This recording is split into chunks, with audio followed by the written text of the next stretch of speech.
Hey there, everybody. This is Renessa Boley Layne, and welcome to another conversation on creating your perfect work. So if you follow me, then you know I'm all about equipping you to discover, design, and get highly paid to do work you love, whether that means radically changing careers, launching a business, or bringing your big idea to life. Today, I am fired up because we are going to have a really cool conversation. And it's a conversation that you might think has nothing to do with creating your perfect work and getting highly paid and finding the career business that you were born to do. And the reality is it has everything to do with that. And so I'm super excited about the guest that we have today. Her name is Eve Rodsky. She's written an incredible book that we're going to talk about called Fair Play. And I'm going to give you kind of the details around who she is, and then I'm going, as I always do, tell you what I really think and why I really have her on the line. But Eve received her BA from the University of Michigan, and she got her JD from Harvard Law School. So she is definitely smart, and she's sharp and all of that. And after working in foundation management at JP Morgan, she founded the Philanthropy Advisory Group to advise families and charitable organizations, charitable foundations actually, on best practices. In her work with hundreds of families over a decade, she realized that her expertise in family mediation, strategy, and organizational management could be applied to a problem so much closer to home. A system for couples who are seeking balance, efficiency, and peace in their life. So if you have a significant other in your life and you're trying to figure out how do you manage the home front so that you're able to support each other, but that you as the woman are also able to follow your dreams and advance in your career and create the things that you love and still be well and healthy and sane, then this is definitely the conversation for you. So Eve lives in Los Angeles. She has 3 beautiful kids. First Play is her first book, and we're so excited to dive into that. So welcome, Eve. Thank you for being here, and thank you for sharing the platform with us. Thank you for having me. Awesome. So I gave you guys the formal kind of bio, but let me tell you why I just needed to have the conversation with her. So when I started to pull together this series on creating your perfect work, I wanted folks who could talk to different aspects and the nuances around what it takes for women to really get highly paid doing work you love. And sometimes you think it's the clarity around what do I want to do, or it's the strategy about becoming a thought leader. All that's true. But there's this unspoken thing around managing the home front and how the quality of your home front infiltrates every other aspect of your life. And people don't talk about it. And I think oftentimes as women, we don't even realize how much we're carrying and the loads that we're carrying and why we're so tired or why we're so mentally fatigued and how all those things impact our ability to succeed in ways that are just different from our male counterparts. Doesn't mean that they're bad. We love our husbands, our spouses, boyfriend, whatever. But there's a difference there. And I am just so glad that A, somebody's talking about it, and B, if you read her book, she's just got a personality and you can feel the energy. You can feel the snark sometimes, you can feel the sarcasm, but you feel because you know exactly what it feels like. And so someone is actually channeling your own voice. And so I was so delighted when I put the invitation out to Eve and she graciously said yes to this conversation. So we're going to have a good time. Get your pen and paper handy. But she's going to drop some gems on how we can begin to rebalance and reshape things in a way that support the work that we're trying to do in our lives. So again, thank you for being here, and we're so excited to have you. Oh my gosh, that's such a beautiful introduction. I feel so privileged to be with you. Well, awesome. So because this conversation is about creating your perfect work, and by perfect work, I don't mean that things are always perfect. It's about, are you in the career or the business that you really feel designed to do? Are you contributing to the world in the way that you want? Are you putting out a message out there that's really aligned with what you believe you're meant to do? And so for you, you have a varied background. You've done a lot of different things. And this book is a new project that is kind of in addition to other things that you're doing in your world. how do you know for you that this was the right work to do at the right time? Like, how do you know that for you? It's a great question. I love that frame. I think this was really, Renessa, a book I was born to write. Mm-hmm. And I think what you said, the introduction was so important because the home has everything to do with how you thrive at work, Yeah. how you build your perfect work, Yeah. and why. Well, I saw that from an early age. I watched my mother try to hold the entire home front down as she was trying to build a career. She was trying to get tenure and become a professor of social work. And she was a single parent. Mm-hmm. And it was a struggle. It was a struggle. Things were falling through the cracks. I remember being 7 years old and teaching her the difference between what a normal utility bill looked like and Wow. a late utility bill, right? With the final shut-off notice on it. Helping my mother saying, and another eviction notice came, we have to pay our rent on time. Yeah. And that was probably why I got into organizational management, because I had to help her so young.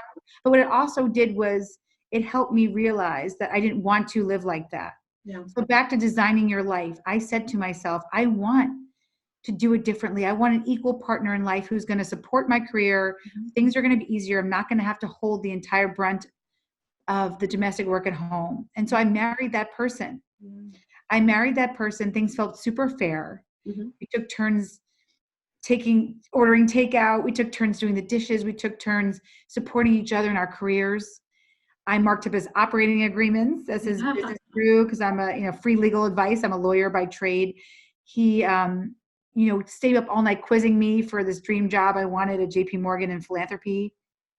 Things were super fair. Well, that is until children. And this is where, if your listeners want to start a family, this is where everything goes to shit for women. And I think it's very important that we're honest about those conversations. Yeah. We'll talk about the statistics of the fact that women lose 10% of their salary, 5 to 10% of their salary for every child they bring in the world, whereas men increase their salary by 6% for every child they bring in the world. So for every viewer, listener who is thinking of having a family, this impacts everything about your work. And what I mean by that is 2 kids later, I find myself, as I write in Fair Play, sobbing on the side of the road over a text my husband sent me. And you saw, it just said, I'm surprised you didn't get blueberries. And in that moment, Renessa, I had a diaper bag and a breast pump on my passenger seat. I had gifts for a newborn baby to return in the back of my car. I had a client contract on my lap as I was trying to start a new business and get the flexibility for myself, because I had left JP Morgan and decided to become a 1099 consultant, which is terrible for our prospects of leading any companies or becoming CEOs. I jumped off that train of a corporate workforce because of the flexibility and the policies. I became a 1099 consultant. I lost my benefits.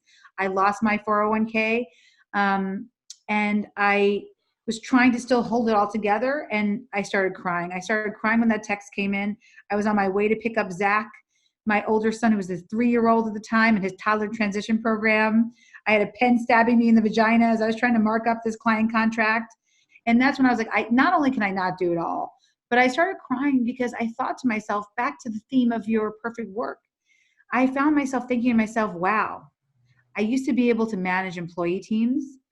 Where am I in my life that I can't even manage a grocery list? And I've become the smoothie buyer for my husband, the fulfiller of his smoothie needs.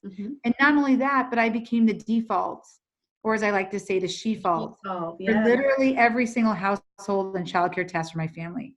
You're not going to be able to build your perfect life and find your passion and purpose when there's a pen stabbing you in the vagina. You're literally just holding your life together. And that's where I found myself after my second child. And because I'm a Harvard-trained attorney and mediator, I'm trained to use my voice. And I grew up in a single parent household where I had vowed this was not going to happen to me. I figured if it did, it was probably happening to other women. Wow. I think everybody gets it. And it's so interesting because we often think, particularly if you're listening on the call and you're doing great work, you're managing people, you are bringing in big contracts, or you're stepping out there and you're doing scary things, like you do some pretty badass stuff, you know, in the marketplace.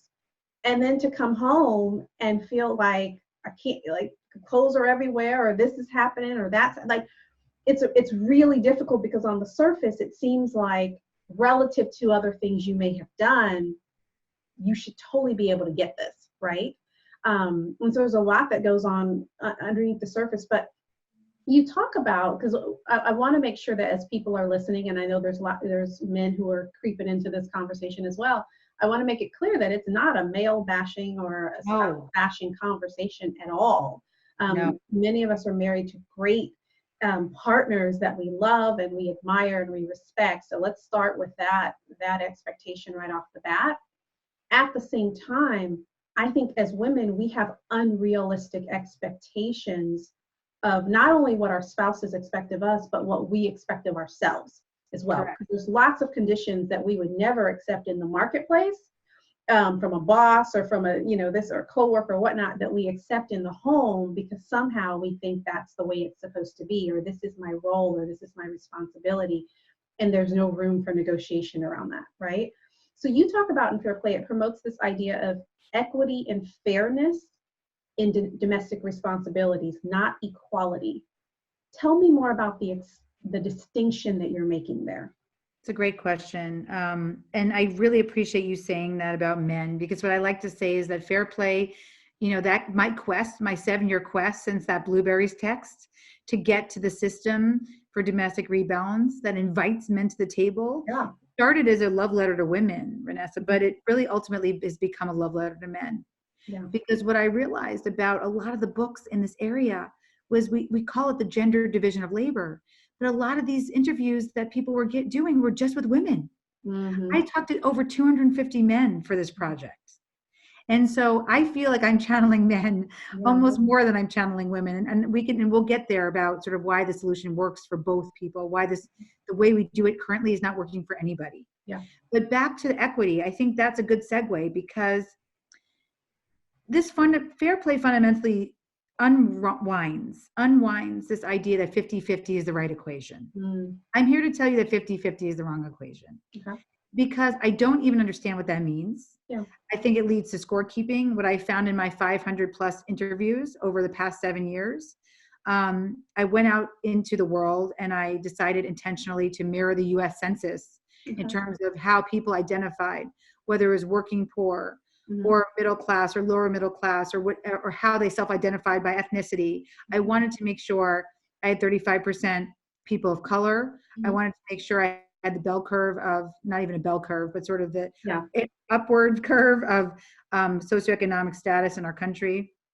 And what I found was that this idea of 50-50 was setting especially women up for almost scorekeeping and resentment and disappointment. Okay. And that is not where we want to be. Where we want to be is in a place where we both feel that there's fairness. Yeah. And what I found in the science is that it doesn't matter if things are 50-50. What matters is that we both as a couple, the man and the woman or the same-sex couple, perceive fairness. Got it. Perceived fairness is more important than actual fairness, because that's hard to measure. So that is sort of what the science shows. And it's also what I found in my data too. And what it comes down to is, how do you get to that fairness? It is through a completely different way of looking at the home. It's by treating our home like our most important organization, just what you said before, by not accepting the way we do things in the home. It has nothing to do with how we do things anywhere else. It's the opposite of the 21st century. Imagine walking into your boss's office tomorrow and saying, hey, what should I be doing today? I'm just going to sit here and wait till you tell me what to do. I mean, how long would you have that job? Right. Even my Aunt Marion's Mahjong group has more clearly defined expectations in the home. She told me if you don't bring snack twice, you're kicked out of the group. Whereas like in the home, we're just figuring things out on the fly. Oh, who wants to do dinner tonight? Who wants to take Johnny to his basketball? What are we doing tomorrow? No, it was your turn to put on the sunscreen. Why is the dishes still in the sink? It's just chaos. Yeah. And it is just not how we organize ourselves in the 21st century. We have so much data about systems, organizational management, how best to run organizations. Mm-hmm. And once you start thinking of the home as your most important organization, Mm-hmm. when you treat it with some respect and rigor, that's when things change. Interesting. Help me understand, because I think it's important to build the case for women to even understand why this is critical. Because you're right. I don't, until I'm a 44-year-old mom of a 22-month-old, so I've got a little one at home, and it is delightful as she is and awesome as she is. Like, it has definitely turned me upside down in certain ways, and it's been a whole nother just chunk of responsibility that I didn't expand my capacity for mentally or otherwise.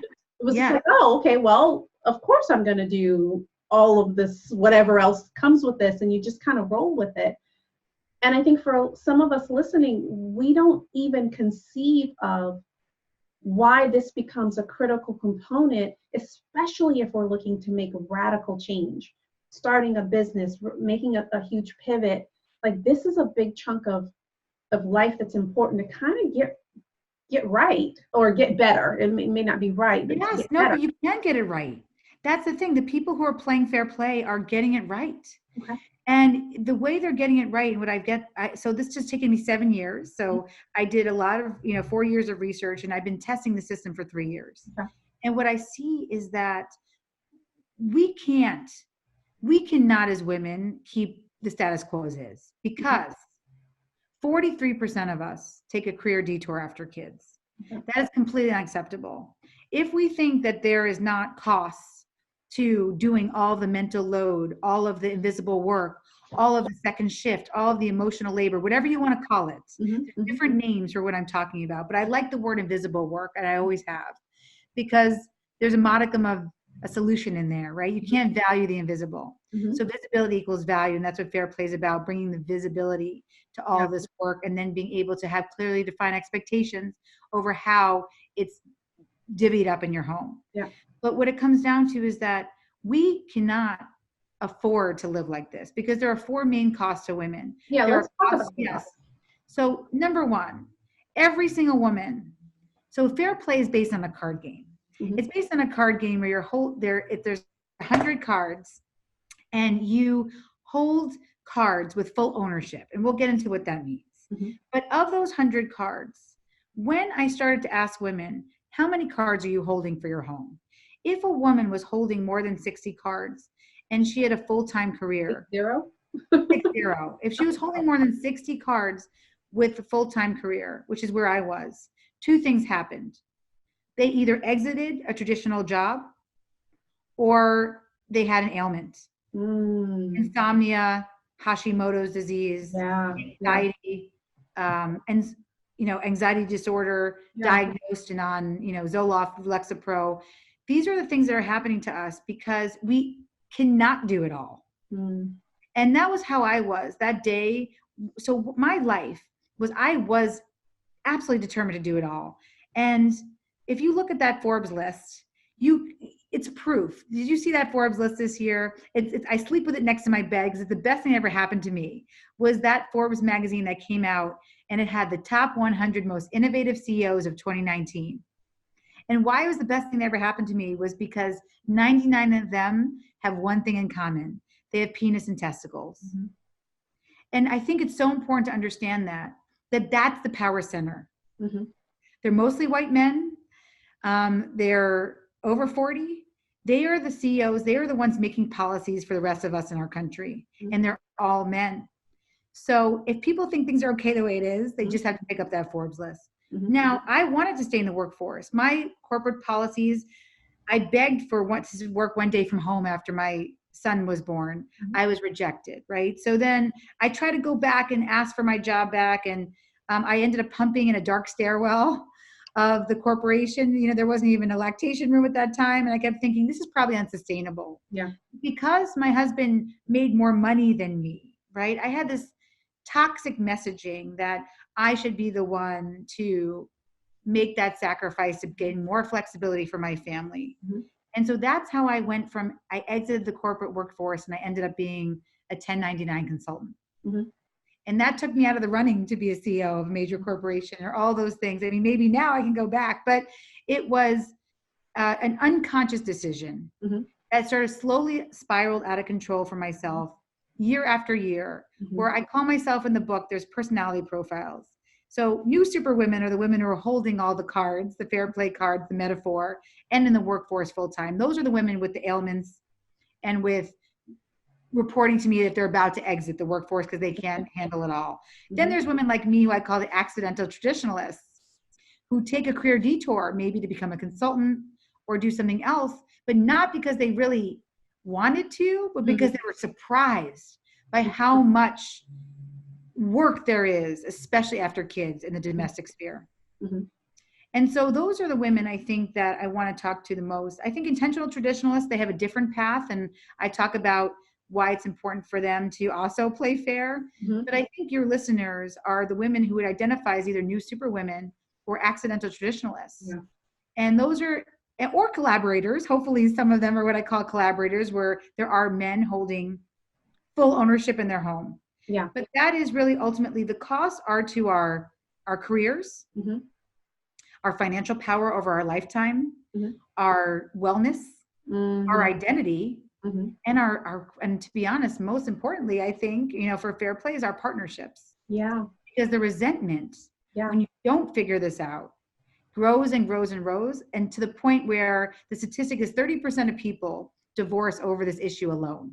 Yeah. And that doesn't count the emotional affairs and the other affairs. I heard from people saying that they're escaping their house because their wife nags too much, or because the woman is saying to me because she lost her identity and is typing in Facebook her old ex-boyfriends and DMing them. Those are unfortunately the consequences to not taking this seriously. Wow. No, I think that is wow.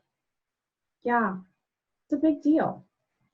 And again, for a lot of us listening, when we are at places where we want to make major transitions, sometimes it's even hard to, you talk to folks and it's like, well, what do you want to do? And it's like, well, I don't know what I want to do. And, I don't know what my passion, I don't know my purpose. And I have yet to meet a woman who didn't really know what she wanted. She may not have known what questions to ask or whatnot, but I would also guess that there's this layer of, it's not really just stress, but there's just this layer, like, because we always have to peel back layers to kind of get to the core of who we are.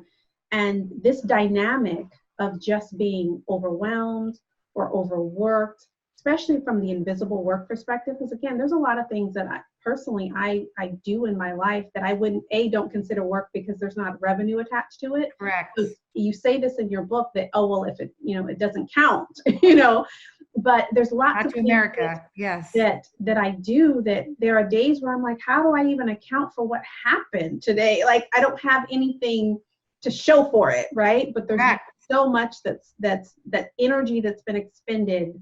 So much valuable things that happened. Right. And I think that's what society has done to us, right? It sort of put this interesting, as a mediator, exactly what you were saying, Renessa, I like to say that the presenting problem is not often the real problem. Mm-hmm. So while we're sort of all fighting over, off-season blueberries, or crying over them, or, we all sort of have a breaking point. I think, or at least sometimes where we're feeling, overworked or stressed or resentful. Those small details. I had one man tell me he was locked out of his house over a glue stick in White Plain, New York. He tells me he's driving around because he couldn't go home because he forgot a glue stick. And he's like, yeah, I saw the text in the middle of the day and I didn't think it was that big of a deal. And he's like, do I go into the city and get a hotel room because my wife won't let me back in the house? And obviously from her perspective, she had been working 3 weeks on her child's homework project. And they'd gone to the library 3 times and had the captions ready and Xeroxed the pages, and they just needed to glue it onto the poster board. Oh, that was a great point right there. I mean, there are, and I feel from the male perspective, I totally get why you would have no context for what the hell that request was and forget. But that's what's happening. We're fighting over these small details, but this is the key. the key was that the main core finding, the deep finding, was that men in society, and we'll talk about us too, men in society don't view women's time as valuable as their own, as men's time. That's what it comes down to, because men's time in our society is viewed as diamonds, very finite. Women's is viewed as sand, as infinite. And here's how I know that from my interviews. Well, we know that from equal pay, right? Because women make 80% as a whole of what men do for the same exact time and job. And if you're a woman of color, that drops down significantly more, right? We know our time is not valued the same as men. But here's the thing. Here's the rub. Women don't value their own time. No, yeah. And this is what I was hearing, and it was really freaking me out. It's why Fair Play has become a book and not just a card game, because domestic rebalance is important. Finding your passion and purpose is important, but you're not going to do it unless you value your own time. And that is the core. And here's what women were saying to me. I would say to them, why?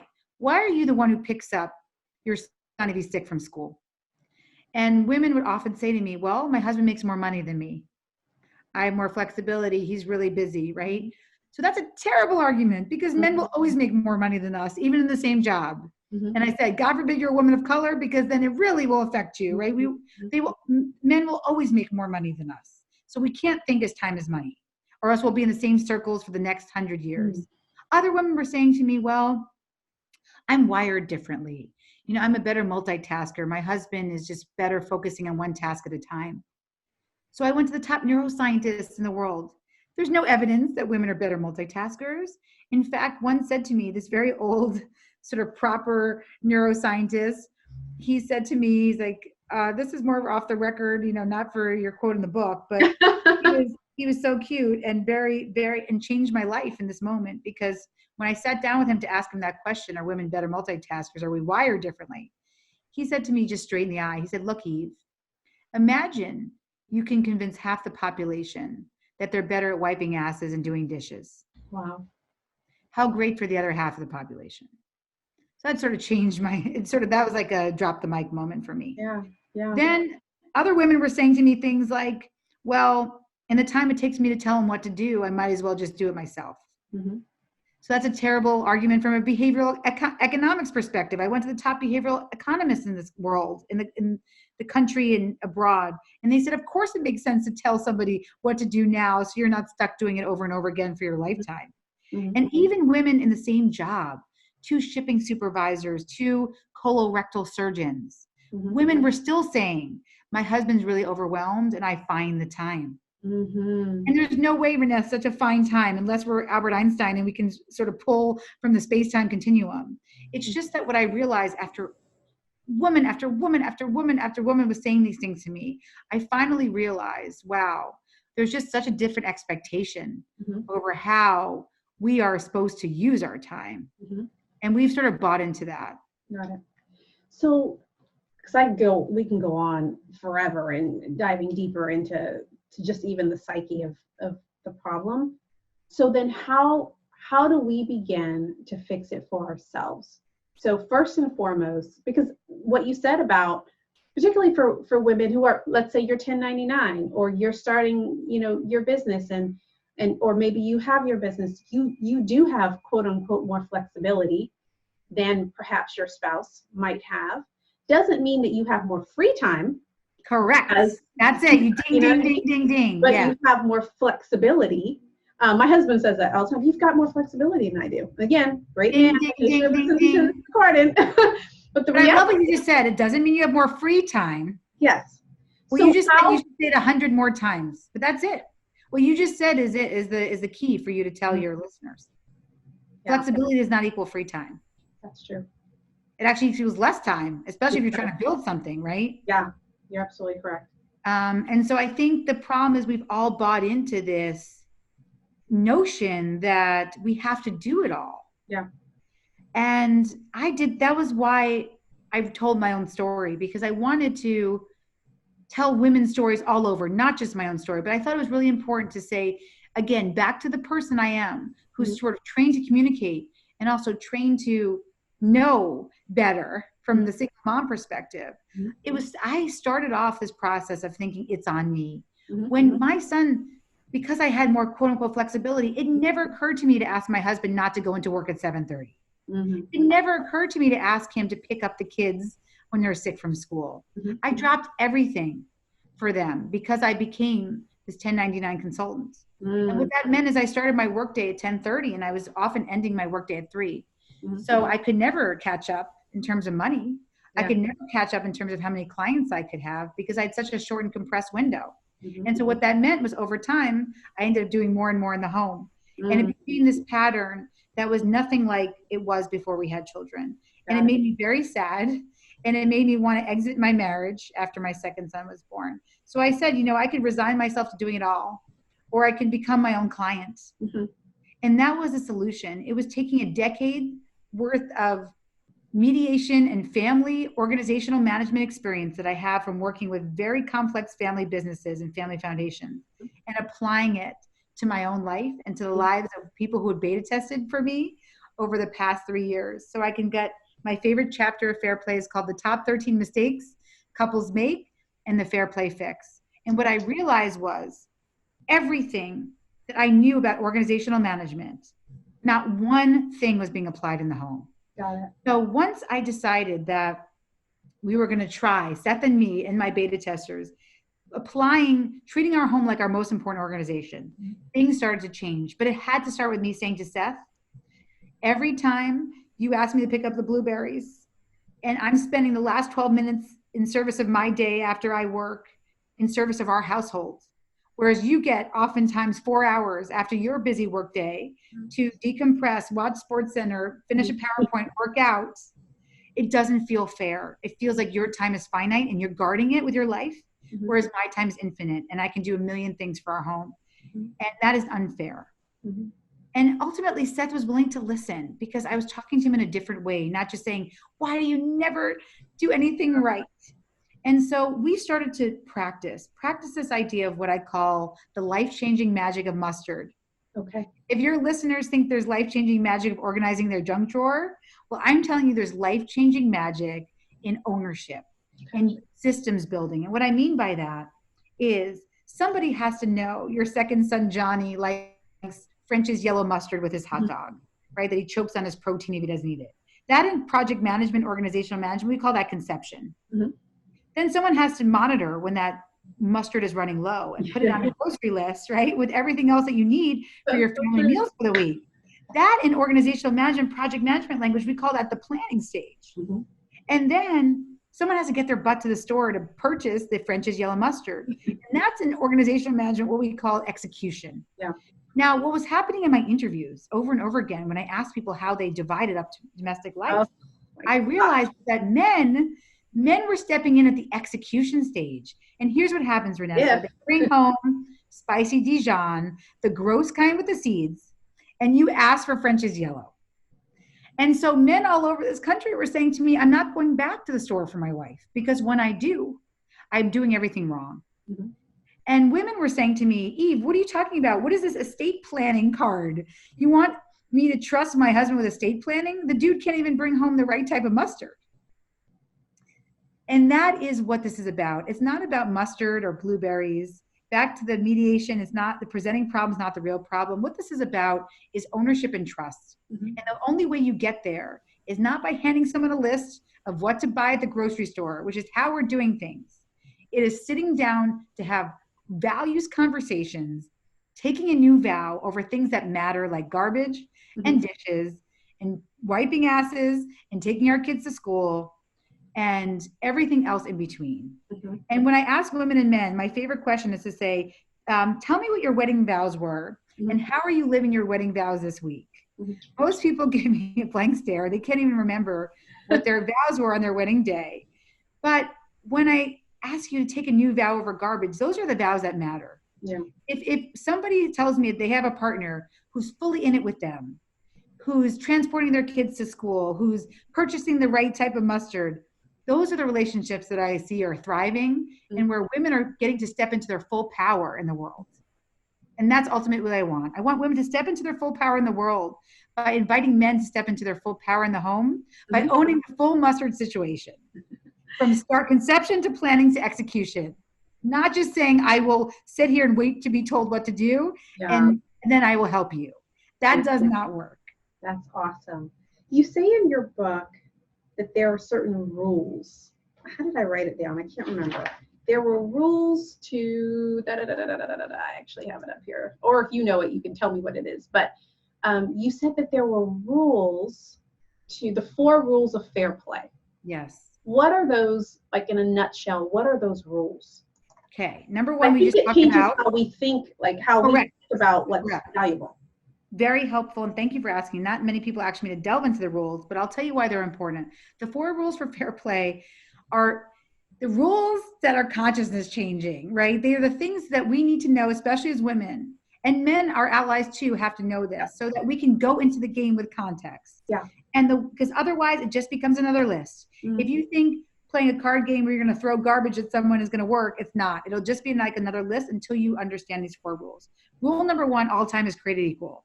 And that is what we just talked about, Renessa, that an hour holding your child's hand in the pediatrician's office is just as valuable to your family and society as an hour in the boardroom.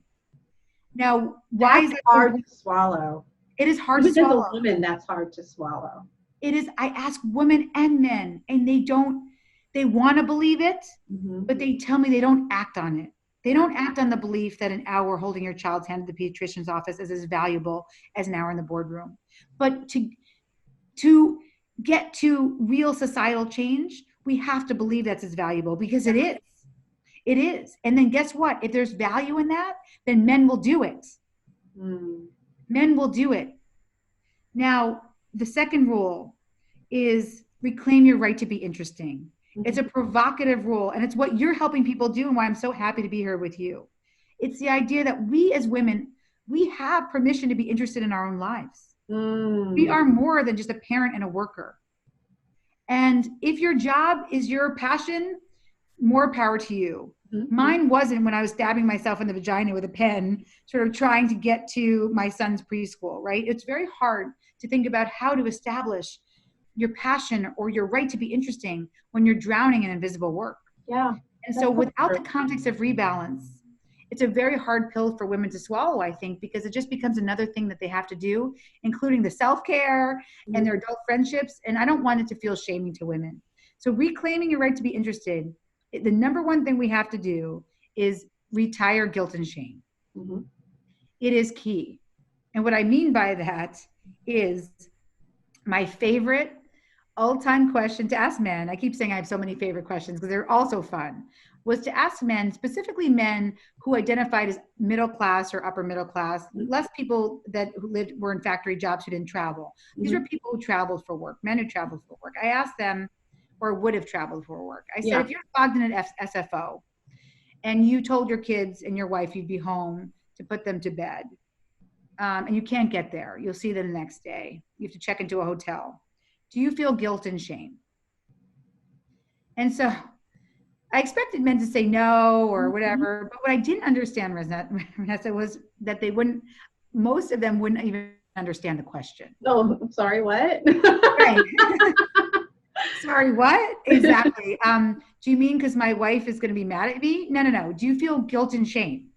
I mean, because my kids are upset? No. Do you feel guilt and shame? Do you feel guilt and shame? And then I wish I could have taken you on that journey with me, and your listeners and your viewers on the journey with me, because listening and watching somebody not understand a question that really is true privilege, right? Yeah. That is true privilege. And we can apply that in lots of different cases of what privilege means. But in this particular case, it was freeing for me, because as I went on a book tour, where I'm in a place now where my husband is holding all the cards for me, all of the fair play cards, when he started with just 2, money manager and fun and playing for our baby, to now where he's holding it all, I still had to do something for myself, which is I knew I was stepping into this new career, and it was going to feel powerful, but I was also didn't want it to feel ambivalent. So what I did, very practical, I took a piece of origami paper that I had from Anna, my baby's, she's 3 years old, one of her craft drawers. And I took a silver Sharpie. I wrote guilt and shame on it. And it's harder to do this in the Bay Area, but we have lawns here in LA. Yeah. I folded up that little guilt and shame piece of paper, the origami paper, to a small ass square, and I lit it on fire. Mm-hmm. And I started talking to guilt and shame. And I said, you know what? I had a hard upbringing, guilt and shame, and whatever your place in that to me to get my education and get out and ultimately get to Harvard and do it basically on my own, with parents that weren't always there for me. Whatever you were there for me in my life, I love you. Thank you. You're so helpful, but I don't need you anymore. Yeah. Half the population doesn't live with you. And so I'm willing to let you go. Mm-hmm. And that is ultimately the most freeing thing I've ever done, because I can't even conjure up guilt and shame anymore. If I try to bring it up when I'm thinking, I feel sadness sometimes, Mm-hmm. when I miss my kids, if I'm on book tour, Mm-hmm. but I can't feel guilt and shame. Got it. So that is number one rule to reclaim our right to be interesting, because it requires us not always going to pick up at 3:00 and to investing in ourselves. And sometimes we feel guilty when we do that. Yeah. So rule number 3, start where you are now. We already luckily discussed that. That is the idea that it's not 50-50, Mm-hmm. that change can start with just one card. Mm-hmm. For me, it was extracurricular sports, where Seth thought he was holding on to Little League for Zach and Ben, my kids, by showing up at the field. And once I explained the conception and planning that went into that, Mm-hmm. serving their friends about what sport they have to play, finding out when the season is, logging onto the portals, getting their equipment from Amazon, returning it on Amazon when it came the wrong size, organizing carpool to practice, I realized it was 8 hours, 8 hours of my week that I got back from when he thought he was holding extracurricular sports to when he really actually took over every aspect of it. Mm-hmm. And finally, rule number 4 is how you get there. And it says establish your values and standards. So if you think you're going to get into a system by just saying you hold extracurricular sports now, it doesn't work. Mm-hmm. It doesn't work. The only thing that works is by entering holistically as a family, you and your partner sitting down to build your deck together, to decide what you value together. But the way you do that is you have to change the way you communicate. So that's what I want to leave your listeners with, is that so many women said to me, I cannot have conversations about domestic life. It's too triggering for my partner. Even if I know all the costs to doing it, even if I know that I need the help to become empowered or to get to the next step in my career, I don't want to have these conversations. So one woman said that to me. And then I find out that she also dumps wet clothes on her husband's pillow when he forgets to put them in the dryer. Another woman said she doesn't talk about home life. She's someone who set up an Instagram account called The Shit My Husband Doesn't Pick Up. And she takes pictures of everything that's left around the house that he leaves on the floor. So what I want to say to your listeners is we are already communicating about domestic life, whether we have kids or not. I will go onto your Nest Cam. I will circle 5 times you've communicated about domestic life today. I don't even need to see your mouth move. And so when I start to ask women especially to have a conversation shift, not a start, a shift to more productive conversations, understanding that we are already communicating, then I got a lot more buy-in to the Fair Play system. Awesome. Like, it's so my 2020, like we're doing this for 2020. Yes, you are. I'm sending you the poker kit. You are going to play. Yes, we are going to play. I am so delighted that you undertook the effort to bring this thing to life. Like 7 years worth of work and 500 interviews and iterations of game and iterations of content. Like, that is no small feat. No. As an author, I know what it requires, and there's so much transformation that happens in you first before it ever gets out into the world. And so I'm so grateful that you followed that calling, because so many of us are going to be blessed as a result in our marriages and our connections with the people that the person that we love most anyway. And how it opens the door for us to feel so much more supported in our life's work. which means that we get to go out there and be forces for good as well. So yes, that is exactly it. You got me. And that's why I love your work, because it's so synergistic. You are saying we are forces of good. Mhm. And we know what happens when there's women in leadership positions. We know what happens when there's diversity at the table. Mhm. Good things happen. Yeah. But we have to get there. Yeah. And that requires us, back to sort of where this all started, it requires us viewing our time as diamonds and understanding that we belong at the table. But to doing that, we have to invite men into their full power in the home. And that is what I'm hoping you're helping me do. And I really appreciate being part of this series. It feels very meaningful to me. No, absolutely. I love it. I love it. I love it. I love it.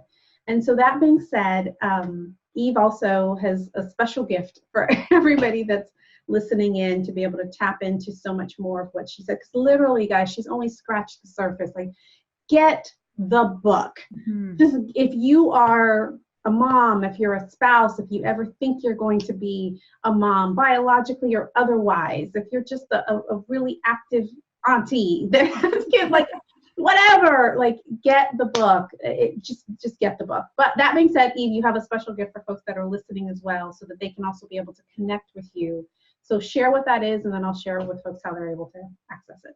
Well, we want to give the cards to everybody who's listening on today, and we made special actual playing cards for everybody, so they can access that through you.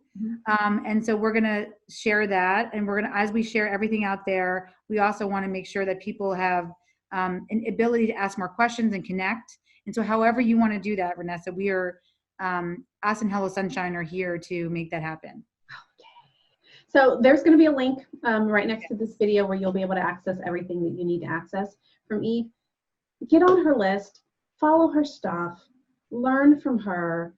I just am a firm believer, in paying for speed and learning from people who can do what you cannot do, or who do better what you don't do well. And it's so critical for your life's mission to be able to get this. And I kid you not, like, my husband and I are gonna sit here and we're gonna work that out. He's got some ask ASKS of me, but I've got some asks of him, and I really, like, for me, the biggest kind of moment of truth here was just understanding that my time is as valuable as his. And again, I am married to an awesome man. He's incredible. Wouldn't trade him for the world. And there's some perceptions that I have in terms of what I expect of myself in the home, that if I have that expectation, then certainly it works for him. He's like, go cold.